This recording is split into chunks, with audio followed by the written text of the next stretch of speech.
Hello and welcome to video number 2 in our new series about the books that we have in our archive.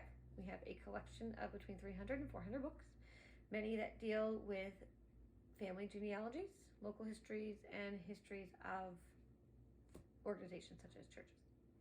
In the first video, we talked about the ones that were published in the 1920s by the American Historical Genealogical Society. Of these books. They were compiled by J. Montgomery Seaver, who was nice enough to put his picture in each book for you to see. He then has a battle hymn of each family, talking about family, historical events they are part of, characteristics of family members. Kind of nice. We have a family get-together. Might be cute to sing it. Have a little sing-along. Then they have an introduction, and then they sometimes talk about the coat of arms, and then they go into the ancient families, and then they go into a genealogy of the families. So we talked about these in the last video. I did find a few more on the shelf since that video. So I did find that we have the Martin family history, Price family history, Scott family history, and Taylor family history. So we do have those. Inadvertently left them out of the last video, so I figured I'd start with that. Because we're going to keep on the same idea for this video, and that's talking about small published paperback books about specific family genealogies. So the first one we're going to talk about are these. We have 2 of them. The Appleby and Clark Family Record. This book was put together in 1976, and it was printed by the Suffolk County Historical Society. Suffolk County Historical Society is still there. They are still in operation. They have a museum, Riverhead, New York, and they also have an archive.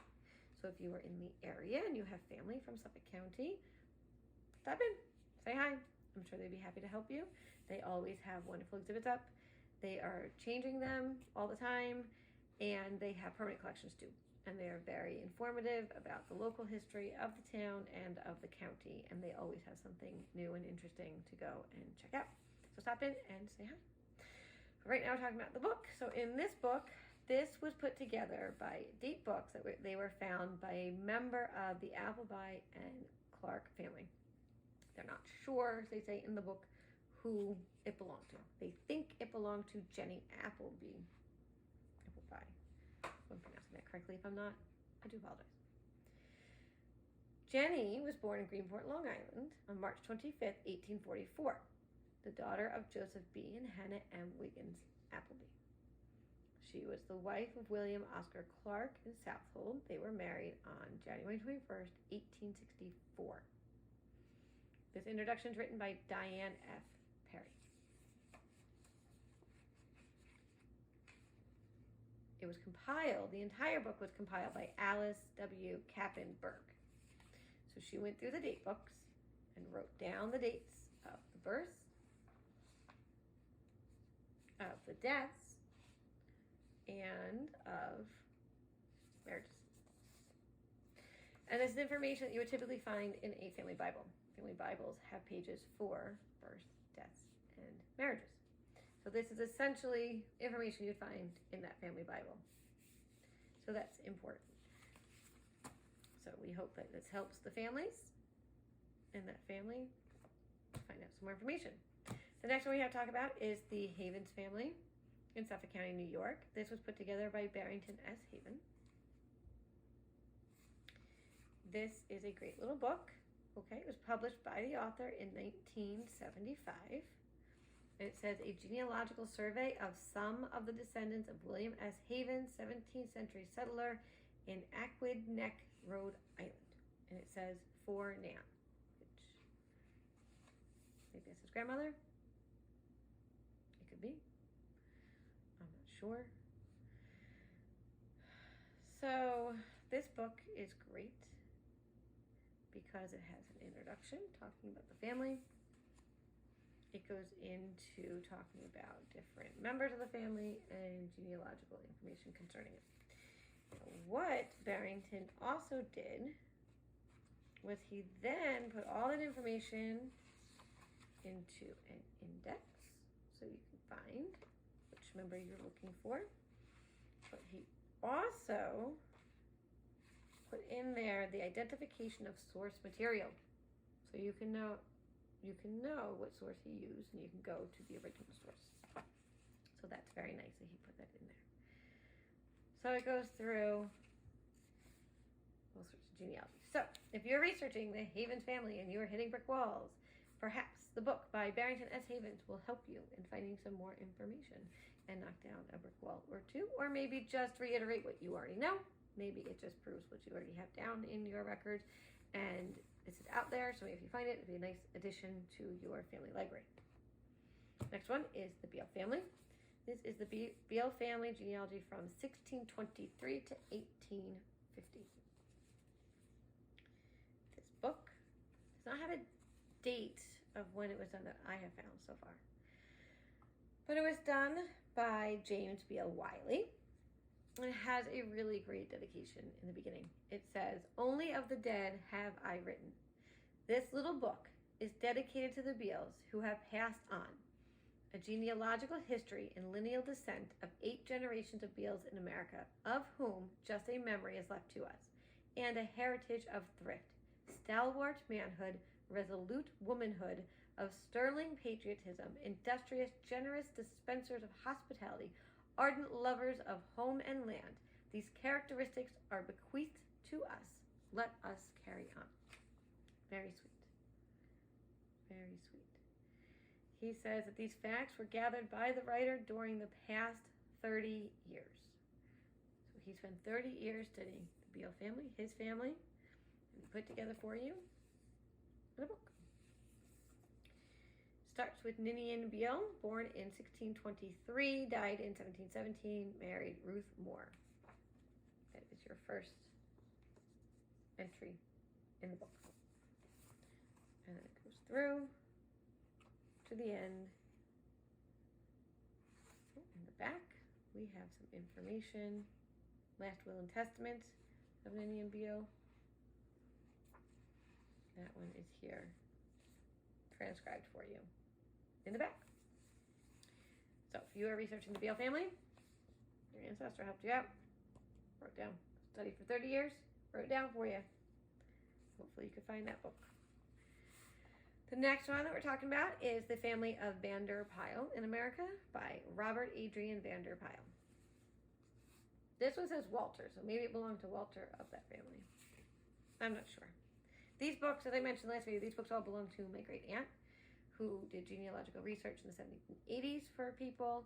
So she would collect the books at yard sales or book sales, or old archives are getting rid of them, or museums that were selling them, or wherever she found them. And she put them together into her collection, which became our collection at the archive. And we decided to dust them off, bring them out, and share them with you so that you know that they exist. Some of the information in the books might be correct, some of it might be incorrect. 100 years passes, information is changed or found. It happens. Some of the information maybe that's in these books has been lost to time, and this is the only place where it's written down. That happens too. You never know where you're going to find family information. You never know who's going to turn something up for you. So this web series is just to let you know that these books exist. They are out there, and we hope that they can help you in some capacity with your research. This book was printed in Chicago in 1939, but it says I have a copyright of 1946. It is dedicated to his grandmother, Rebecca Ann Smith Mority, whose long and eventful life came to a close at the threshold of her 100th year on January 13th, 1937. So he dedicated this to his grandmother. And he has a very sweet beginning to his foreword. It says, "The attitude of many people toward the subject of genealogy is one of extreme skepticism. We are prone to regard family history partly as legend, partly as guesswork, and partly as pure fabrication. But when one delves into the old records, it is discovered that there is easily available a mass of authentic material going back several centuries, in the grain of which a thread is found which may be traced if one is willing to devote the necessary time to the task of following the clues. And that's what we do, researchers. We have tasked ourselves with following the clues. Albeit, we have it a lot easier today than our ancestors did when they were compiling these books. So let us not forget and be grateful how much easier we have it today. This starts with pictures, and he has quite a few photographs in the book and throughout the book.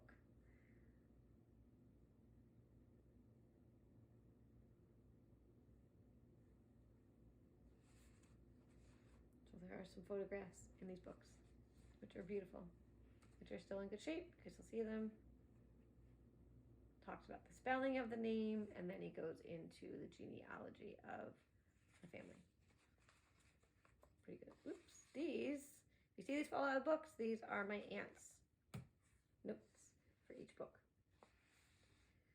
Talks about the genealogy of the book, of the family. This one has a fold out in the back, which we're going to be very careful with.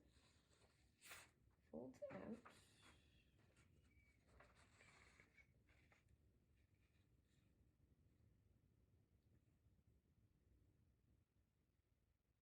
And this fold out is interesting. Be careful.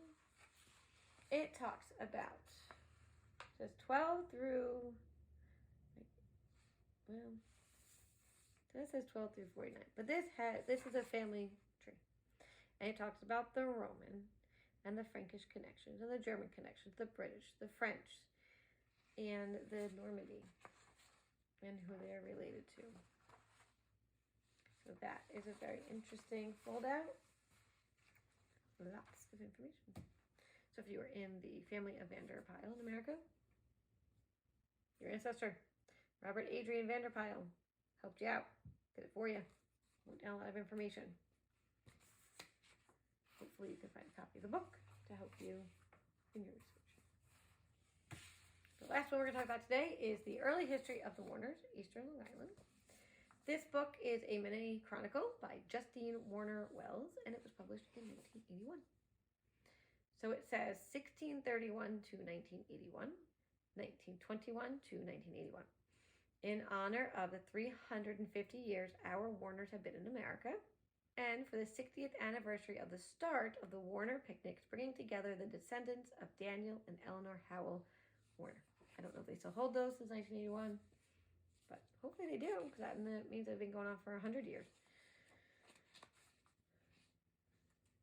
This says, this brief history of the Warner family on Eastern Long Island is only part of what's been discovered over the years, and the offering is a fuller account of the lives of Warner men and women and their families, using maps, wills, a diary, cemetery and town records, genealogy, charts, and perhaps some pictures. We will write for posterity all that has been uncovered in our search for the real story. Footnotes and a bibliography will be provided documentation.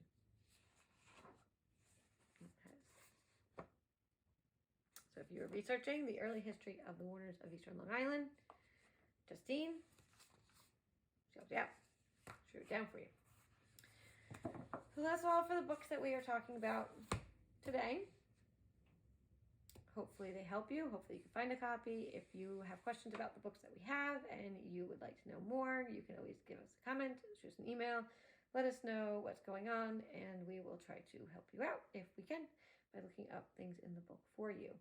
A lot of them are still copyrighted, so it can't be republished unless they're republished by the original author. Some of them are out of copyright or coming out of copyright soon. So we hope this helped. We hope it helps you knock down some brick walls. Hope it helps you on your journey. And as always, happy searching and have a great day.